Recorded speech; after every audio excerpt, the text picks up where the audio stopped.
ఒక చేదు నిజం చెప్తాను విను.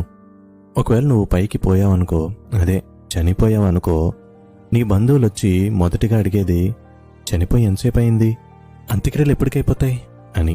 ఎందుకో తెలుసా?